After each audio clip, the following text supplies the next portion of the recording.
Why does social presence matter? Picture this. You walk into a crowded room. You haven't said a single word, yet every pair of eyes that lands on you is already making decisions. Is this person confident or insecure? Trustworthy or fake? Someone to pay attention to or someone to ignore? That's the harsh truth. Before you even open your mouth, people have already judged you. Day 4 of the Stoic journey isn't about destroying your old self anymore. It isn't just about building your body or sharpening your mind. Today, we step into a new battlefield, the social world, where everything you've trained inside finally gets tested outside. And here's the question: will you fade into the background, or will your presence command the room without saying a word? Part 1. The true meaning of social presence in Stoicism. When most people hear the word Stoicism, they imagine a philosophy of detachment. They picture someone sitting alone in silence, meditating on life, shutting the world out. But that's a shallow interpretation. The truth is, the Stoics didn't retreat from life. They stepped directly into it. They carried responsibility, faced chaos, and even ruled empires. Marcus Aurelius, the philosopher king of Rome, is the clearest example. He wasn't a recluse hiding in temples. He was the leader of armies, the ruler of one of history's greatest empires. He stood at the very heart of politics and power, and yet he did it all with calm, with composure, with an unshakable presence. Marcus never had to shout to command. Respect, his very being, radiated authority. People followed him not because he demanded it, but because his presence made it impossible to ignore him. This is the essence of Stoic social presence. It's not an act. It's not about wearing a mask of cold indifference or pretending to be untouchable. Instead, it's about alignment. The harmony between your inner world and your outer appearance. The quiet strength inside you expressed naturally in the way you move, speak, and carry yourself. And why does this matter so much? Because presence has two undeniable powers. First, its outward effect. When you walk into a room with calm energy and grounded confidence, people notice. You don't need to demand respect. It comes as a natural consequence. Your composure speaks louder than any introduction could. Second, its inward effect. Every time you act with calmness and self-control, you send a message to yourself: I am in command of me. That repeated signal shapes your identity. It strengthens your inner fortress. The Stoics understood a timeless truth: as within, so without. The way you carry yourself in the world reflects the state of your inner mind, and the stronger the mind, the stronger the presence. Part 2. Body language, the silent message that speaks louder than words. Have you ever noticed how some people can walk into a room and the entire atmosphere shifts? No announcement, no loud entrance, not even a single word spoken, yet something about the way they carry themselves makes everyone take notice. That is the unspoken power of body language. Long before you say a word, your posture, your eye contact, even the rhythm of your breathing are already speaking for you. And the message can be either strength or weakness. Studies show that more than 70% of communication is non-verbal, which means people aren't just listening to what you say, they're reading who you are. And this is where the Stoics stand apart. A Stoic doesn't slouch or shrink into the background. He doesn't dart his eyes nervously around the room or fidget with his hands. His body is a reflection of his mind, calm, deliberate, steady. Picture it. You walk into a meeting. The old version of you might rush in, sit quickly, pull out your phone to avoid awkward silence. But the Stoic version of you, he enters with purpose. Shoulders back, chin level, each step intentional. He sits slowly, fully present, without urgency, without apology. He doesn't need to fill the air with nervous chatter. The room feels his presence before he even speaks. And when he finally does speak, the weight of his words doubles because his body already told the story of composure. That is why body language is such a crucial part of commanding presence. It is the bridge between your inner discipline and the outer world. You don't need to declare who you are. Your stance, your gaze, your stillness will do it for you. Remember this, your body speaks before your mouth ever opens. The question is, what story is it telling? Part 3. The power of silence, turning quiet into strength. Most people are terrified of silence. In conversations, they rush to fill every pause with small talk, nervous laughter, or meaningless words. They think silence makes them look awkward, but the truth is the opposite. Silence, when controlled, creates gravity. Think about the last time someone paused before answering you. For a brief moment, you leaned in. You anticipated their words. That pause gave their response weight. It's no accident the strongest communicators know how to use silence like a weapon. The Stoics understood this centuries ago. Epictetus advised, "Be silent for the most part, or speak only what is necessary, and in a few words." To the Stoic, silence isn't weakness, it's discipline. It's the refusal to waste breath on what doesn't matter. It's the confidence to let your presence do most of the talking.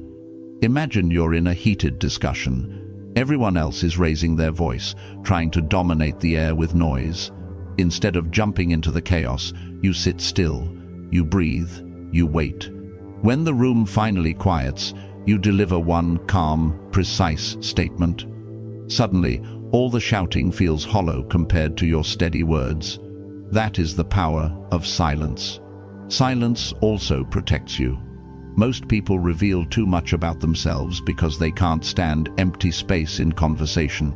They over-explain, they ramble, they give away their thoughts and emotions for free. But when you hold back, you control the flow. You make others reveal themselves while you remain unreadable. And silence isn't just for conversations. It's a way of moving through life. A Stoic doesn't broadcast every plan or boast about every goal. He builds in silence and lets results speak in thunder.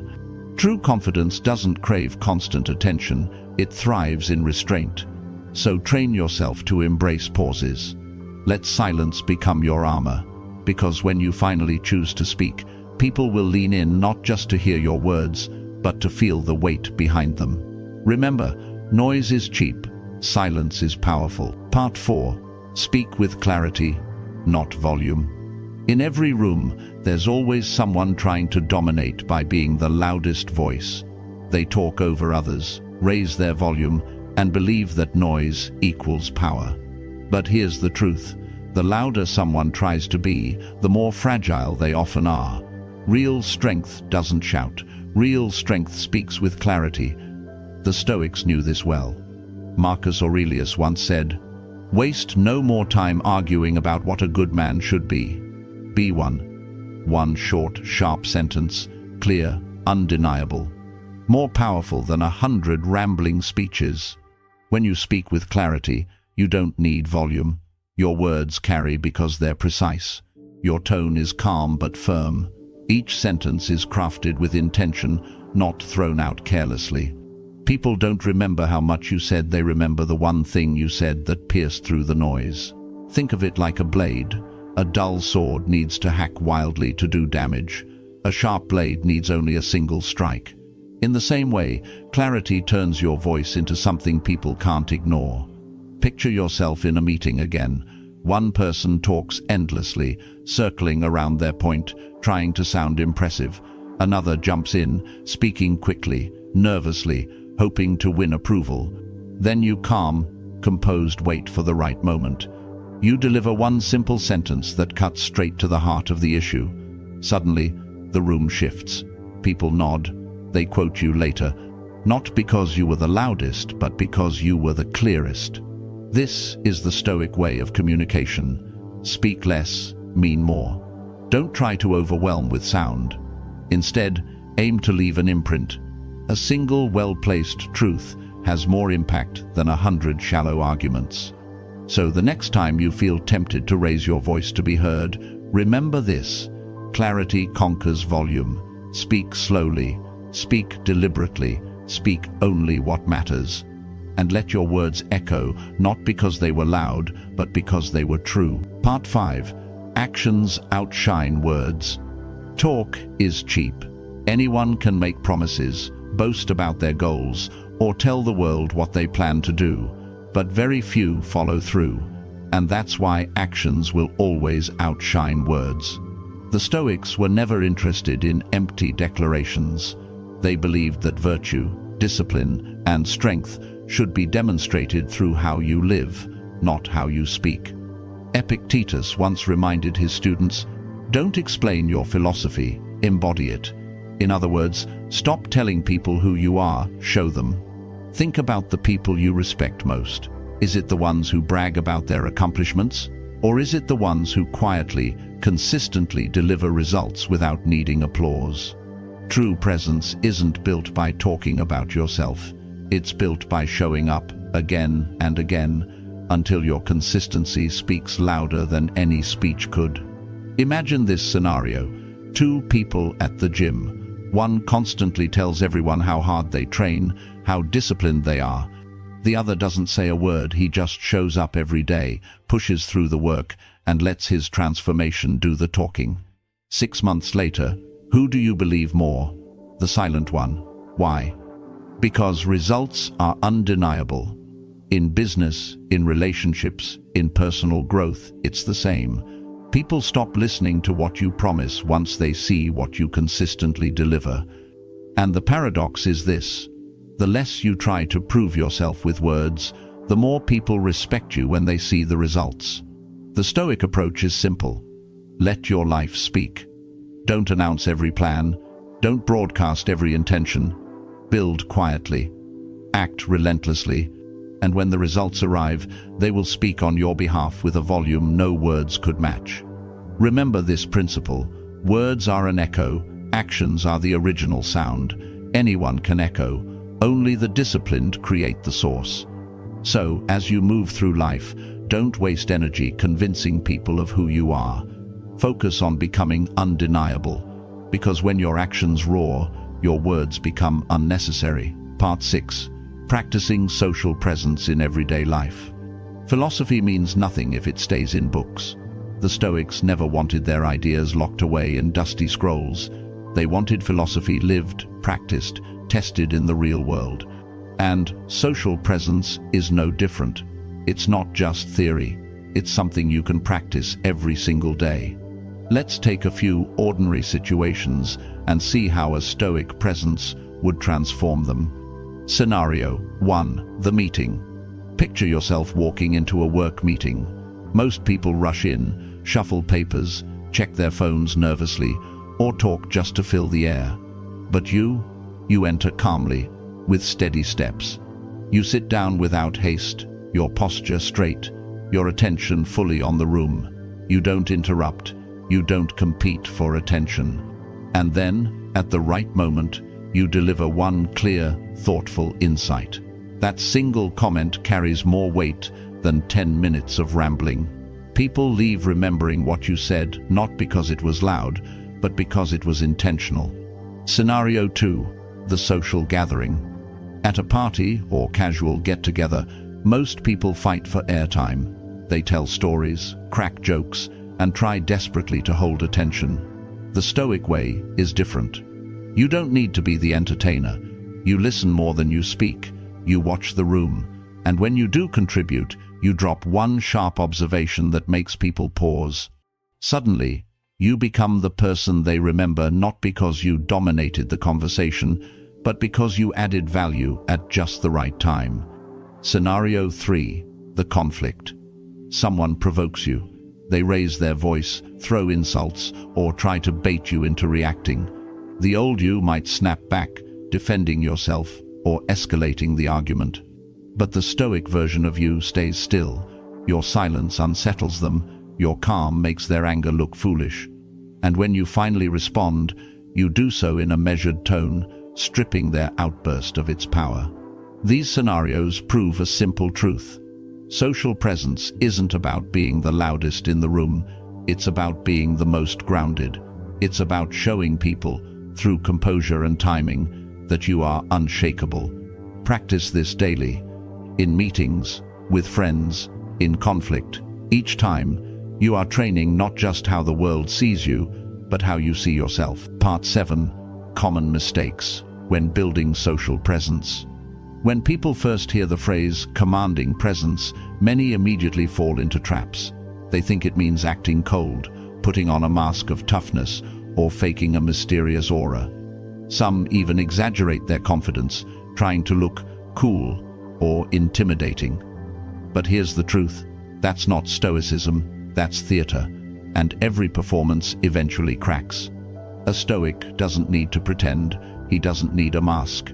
His presence comes from authenticity, the calmest, most disciplined, most confident version of himself. Presence isn't something you put on like a costume, it's something that radiates from who you've trained yourself to become. Another common mistake? Talking too much. Some try to dominate conversations by bragging about their achievements or forcing themselves into the spotlight. But the paradox of presence is this: the more you try to prove yourself, the weaker you look. Real presence doesn't come from seeking attention. It comes from being so grounded that attention naturally flows toward you. People can sense the difference. The loudest in the room often reveal their insecurity, while the one who speaks little but with depth becomes unforgettable. True magnetism doesn't come from the noise of your words, it comes from the weight of your character. So how do you avoid these mistakes and start building authentic presence? Through practice. Not once a month, not once in a while, but every day. Body language drill. Each morning, stand tall for 2 minutes, shoulders back, chin slightly raised, eyes steady on the horizon. Silence, practice. In one conversation each day, resist the urge to fill the air. Speak only when you have something worth saying. Clarity training. Before you speak in public, write down 3 main points. No more, no less. Action before words.